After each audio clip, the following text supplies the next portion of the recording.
Hi there everyone, my name is Alex, also known as Lawnpawn. Just wanted to make a quick little intro before we get into the video, just to talk a little bit about myself and what you can expect from this channel. I'm based out of Pennsylvania, and I love to do what I do every single day. I love working outside. I love working with my hands, and I get this sense of fulfillment from seeing customers' reaction or how happy they are with their home after we complete a job. And if I'm being honest, I just want to share that joy with other people. I feel like a lot of other people can benefit from my help, hopefully. And the concept of this channel is to provide a landscaping or lawn care service free of charge, and in return I just ask if they can sit with me for 20-25 minutes and just have a conversation, and I hope that they're able to share one or two things they've learned along the way, along their journey, and hopefully you can take a thing or two from these videos and find a way to apply it in your own life.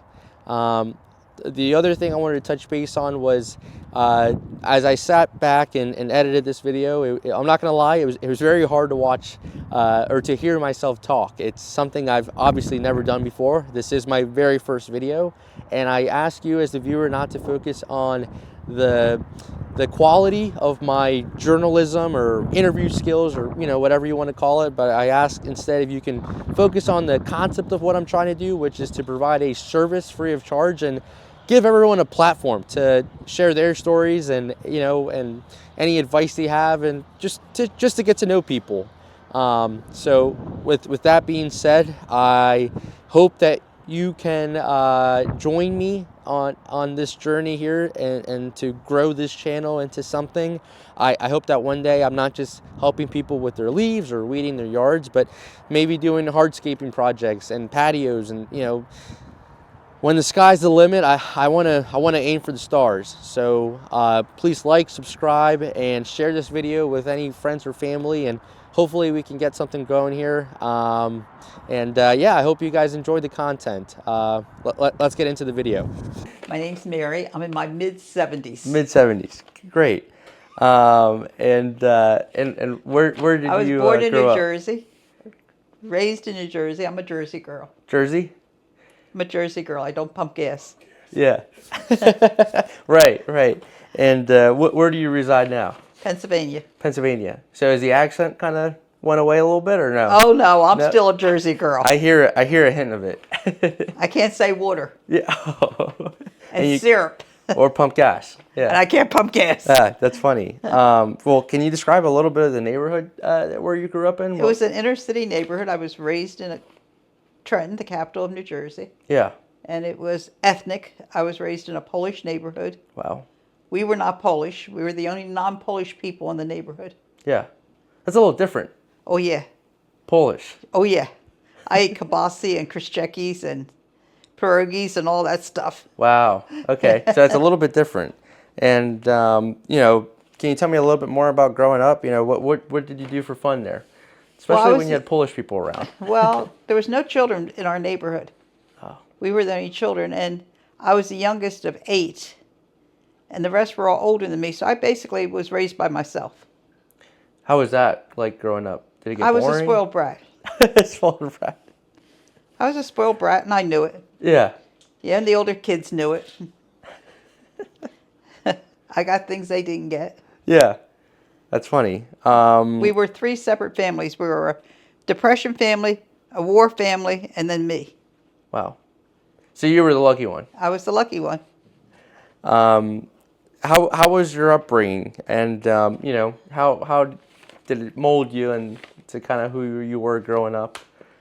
My upbringing. My parents were wonderful parents. They loved each other very much, and they loved their children, but we knew that they loved each other more. And that's how we were raised, to have long-term marriages, because they were married a long time, and we were raised to believe in marriage long-term. And because I was the only one home, basically, I got to do things like go on trips. And I spent more time with my mother and father than the older kids did, who my parents were working when they were Right. growing up. So they didn't get that upbringing that I got. Right. And growing up, were there any major, events going on at the time When that I you was a can? teenager, let's see, I was a teenager. Medgar Evers was assassinated. Malcolm X was assassinated. John F. Kennedy was assassinated. Martin Luther King Jr. was assassinated. Robert Kennedy was assassinated. Vietnam War was going on. Yeah, I know. You must have been there in your teens when the Civil Rights Act of 1964. 1964, and then the one in 68 were signed. The riots, especially after Martin Luther King was killed, the riots. I was working, and I had to take a bus to work, and the rioters were all around the bus. How was that like? Frightening. Scared. When the state troopers took us into our office, I worked for the state of New Jersey. State troopers were there to escort us into our offices and escort us back out at night. Wow. See, I can't even imagine that because that, to me, it's something we only hear about or read about in history class. Yeah. It's not something that we. I lived it. I lived it. Wow. So, I mean, obviously, there's been a lot of change since then. Oh yeah. Oh yeah. And that's something I'm very grateful about. But how have you? There was. I'm amazed at children today because I think I was 6 years old before we got our first television. The kids today, they all have them in their bedrooms. We had one in the house. It was black and white. There was no cell phones. There was party lines. Do you even know what a party line is? No idea. A party line would depend. There's either 2, 4, or 6. And each one of you had a different ring. So the phone would ring in your house with your ring. Right. But then you could pick it up. There could be somebody already on the line at another house because they got to the line before you got to the line. You all shared one common telephone line, but you each had a different phone number. Wow. That can be tricky. Yes. And when I was growing up, we were the only ones basically that had a phone on the street. Yeah. So I got paid 50 cents to run and get the neighbors because they all used our phone number for their doctors and things. Wow. So I would run and get the neighbor and tell them they had a phone call at our house. And they'd give me 50 cents. That is a lot different to Yeah. how things roll now. And it's fascinating because I feel like even home phones now aren't the most popular thing. Not everyone has a home phone anymore. Well, we had a private line. We were better than some of the neighbors. We had a private line. Yeah. We all paid for Yeah. the party lines because they were cheaper. So they all had party lines. Wow. You could know the neighbor's business too because you could pick up the phone and listen. And they wouldn't know you were listening. All of a sudden they would realize that you're... Easier way for gossip to go around. Oh, yeah. Oh, yeah. Wow, I could not imagine us doing that now. See, I say that, but I know that, there's, if you use TikTok or any of those apps, if you say car, when you open Facebook, cars will start appearing. So it's, I guess, it's different, but not so different, in a different way there. We didn't have air conditioning. No microwaves. No Hot Pockets? No Hot pizza Pockets. rolls? No pizza rolls. You couldn't have lived, could you? I don't think so. No delivery of food to the house either. Yeah. Wow. No Uber Eats, no DoorDash. A lot different. Nice man. Well, we didn't have a nice man. We used to get the waffle man. Like Mr. Softy goes by? We had one go through our neighborhood with waffles. Sold hot waffles. They might need to bring that back. And then you had the delivery man, the vegetable man would deliver to the house. Right. The bread man, the milk man. Right. Yeah. Milkman. And there was an old man that had a truck. He rode through hollering, rags, and my mother would go out with a big bag with rags in it. He'd weigh it and then pay her for the rags. Really? Yeah. I have no idea what he did with the rags. Yeah. I have no idea. Fascinating. But can you tell me a little bit more about career-wise? What did you find yourself doing, and how did you I get got started? involved in bookkeeping, and I don't know how I did that. It's not what I wanted to do in life, but I got involved in bookkeeping, and I worked for the state of New Jersey and RCA. And then my sister and I went into business for ourselves. We sold antiques and crafts and collectibles. We had a little store. Bookkeeping, a lot of numbers. And I'm still the same way. You can ask any accountant, one. You'll see something and you count how many of it is. You'll be in a restaurant, you start counting the people that. Yeah. Yeah. Like everywhere you go, you Yeah, just... you count. And can you recall any, or what would be one of your proudest accomplishments? Would you say? I mean, owning a business is it's hard. It's hard, but that was a proud accomplishment that we could do that. What were some of the setbacks owning a business? Getting customers in some days that you sat in the store all day and nobody would come in all day. Yeah. Wow. Because it was a touristy area. It was you depended on tourists. So if the weather is bad, you got no tourists. Right. So yeah. It's a different kind of stress.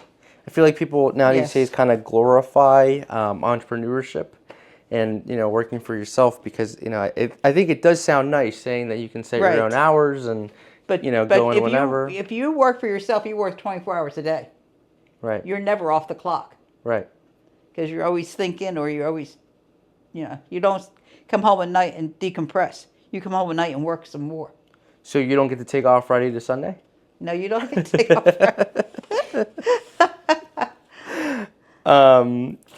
One of my other questions here for when it comes to career or milestones, did you have any make it moments? Any moments where you really were like, you felt proud of yourself for something, made a major step, or? I can't think of any. No, I really can't. I'm still looking for that moment. The reason I asked that, or I think of, is I know there's someone out there named Alex Ramosi. He said, you've already achieved goals you said would make you happy. And I found that quote it resonated heavily with me because there's things that I can think of in my life that I said, okay, once I get this truck or once I get this piece of equipment, I'll be good. And then you get it, and then it's like the next thing and the next thing, and then you just kind of keep forgetting that you've done things that you would have Well, considered. even at my age, I still set goals as to what I want to do. Right. I haven't stopped setting those goals. Right. They may be stupid to some people, but I still set goals of what I would still like to accomplish in life. Right. Do you think that's... Because that keeps you going, keeps you alive. It keeps you don't end up in a nursing home someplace. Right. You got to keep your brain moving constantly. Do you think that's a key element to living a fulfilling life? Probably. I think when you give up, I know somebody's just retired and just sat in a chair and died because they didn't have anything to look forward to. Yeah. Wow. And then I did want to talk a little bit here about relationships. Are you married? Do you have a partner? Yeah, do you want to know the true story of how I met my husband? What's the true story? True story was a blind date. Okay. It was a blind date. A girl I worked with set me up with her best friend's cousin. Yeah. And yes, we did meet in a tavern, but it was a VFW home. A tavern, but okay. So what was that like? Do you remember any specific details? Anything that you saw about him? Anything that made you say maybe this is worth a real date or a second date? I thought he was, I don't want to say interesting, the way he was dressed. I thought, because it was, the late 60s, early 70s, and he was dressed in such a way, it was really like that Beatles look and everything. Oh, yeah. Then I found I was colorblind, and that's why he was dressed that way. He didn't know that he didn't match in colors. That's funny. But you thought, I just thought, oh, this guy's, weird like me. Right. Colorblind. That's funny. That's fascinating. Let me ask you, how long have you been with your partner now? We met, let's see, it'll be 54 years soon that we met. And we married 52 and a half years, almost 53. 53 We only knew each other 3 months when we decided to get married. Wow. He did not propose to me. I proposed to him. How's that? We were sitting at a bar one night, and I said, are you going to marry me or I'm wasting my time? He said, yeah, we can get married. And that's the honest truth. That's how we decided to get married. So, there was nothing romantic. There's no engagement ring. yeah. Yeah. Very blunt, straightforward. Yeah, am I wasting my time? And we're getting up in our 20s. I didn't want to waste any more time. Yeah. So I feel like if I were to ask my parents or, any person my age, I'm 23, but if we're talking about marriage, I feel like the most logical reason or logical thing is to kind of wait, and maybe wait a year or two, and see how things No, are. I think when you know it, you know it. Now, what advice would I give a younger me? Back when we got married, we never got engaged. His mother would have told you that. Back when we got married, you didn't live together. Now, I would recommend maybe a year. Decide, live together a year, and then get married. Right. But there's no reason to wait 5, No, 8, there's 10 no. years. You're going to know when it's the one. Right. And well, since you've been married for 3 years, I feel like you definitely know a thing or two about how to make marriages work. Do you have any advice for any younger couple out there? Laugh. Give in sometimes, but also do not give in sometimes. Use the word compromise. Compromise is a good word, but laughter. You gotta laugh. Yeah. Not take things so serious. Yeah, don't take things serious every day. As a woman, you have to remember he's a man. He's gonna hurt your feelings, because that's just what men do. Because they're stupid. But you gotta go with the flow. How has because one of the things I always hear, especially when you're younger and you first start dating, and you say, "Oh, well, they're in the honeymoon phase," and it'll be over at some point, So how has your love for each other changed throughout your marriage? We've become more comfortable with each other. In the beginning, when you first meet someone, it's lust. It's not love. It's lust. And then it develops into love. Slowly, slowly, slowly, as you get to know each other. And it just gets stronger if it's the right person. Right. And then what's one thing about your partner that makes you smile? What makes me smile today is not what would have made me smile 15, 20 years ago. I always said it's his sense of humor. He always could make me laugh, no matter how mad I was mad at him. Yeah. We would laugh. Now, as we get to the end of our lives, and especially the ends of his life, as he's an Alzheimer's patient, he just makes me laugh at everything he does anymore. Because you got to laugh or you would go crazy. Right. The simple things, the things that he does, it just makes me laugh.